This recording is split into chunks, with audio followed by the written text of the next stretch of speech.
આ સંગઠિત ગુનાહિત ટોળકી જે ગેમ્બલર ગેંગ તરીકે ઓળખાય છે તેમાં આના સિવાય અન્ય કયા આરોપીઓ છે? ભાજપના કોર્પોરેટર અને તેના ભાઈ સહિત 4 આરોપીઓનું રિકન્સ્ટ્રક્શન છે તે કરાયું. રિમાન્ડ દરમિયાન પોલીસે જૂનાગઢની બજારોની અંદર તેઓને ફેરવ્યા.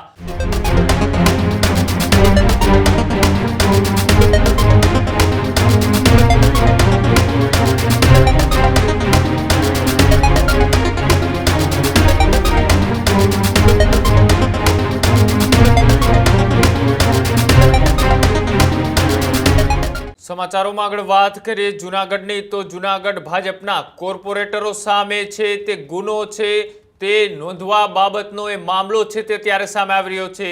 જૂનાગઢ ભાજપના કોર્પોરેટરો સામે નોંધાયેલા ગુનાનો આ મામલો છે તે સામે આવ્યો.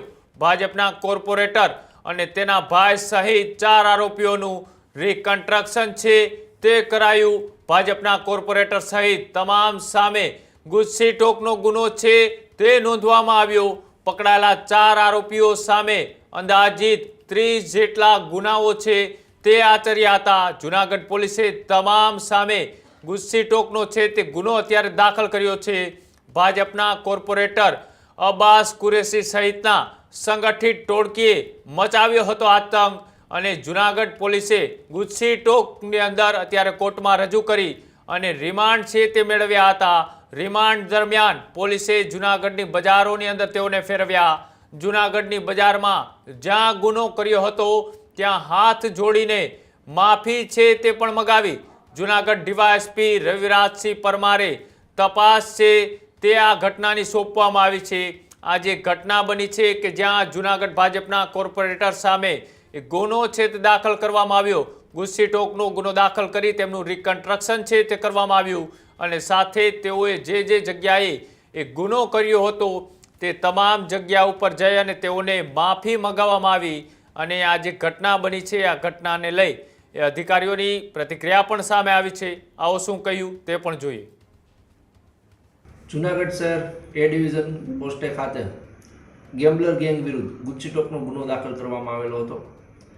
જે ગુનામાં કુલ 4 આરોપીઓ છે: અસલમ કુરેશી, અબ્બાસ કુરેશી, શાહબાઝ કુરેશી અને કરીમ સીડા. આ 4 આરોપીઓને કાયદેસર એરેસ્ટ કરીને તેના દિન 5 રિમાન્ડ લેવામાં આવેલા હતા. આ આરોપીઓના રિમાન્ડ સમય દરમિયાન તેઓની આ સંગઠિત ગુનાહિત ટોળકીનું નિર્માણ કેવી રીતે થયું, આ સંગઠિત ગુનાહિત ટોળકી જે ગેમ્બલર ગેંગ તરીકે ઓળખાય છે તેમાં આના સિવાય અન્ય કયા આરોપીઓ છે, આ આરોપીઓએ આજ દિન સુધી કરેલા જે ગુનાઓ છે તેમાં તેઓની સાથે કોની અન્યની સંડોવણી હતી, તેઓની ગેરકાયદેસર મિલકત જે વસાવેલી છે તે મિલકત કઈ જગ્યાએ આવેલી છે અને કોની પાસે પણ આ મિલકત છે.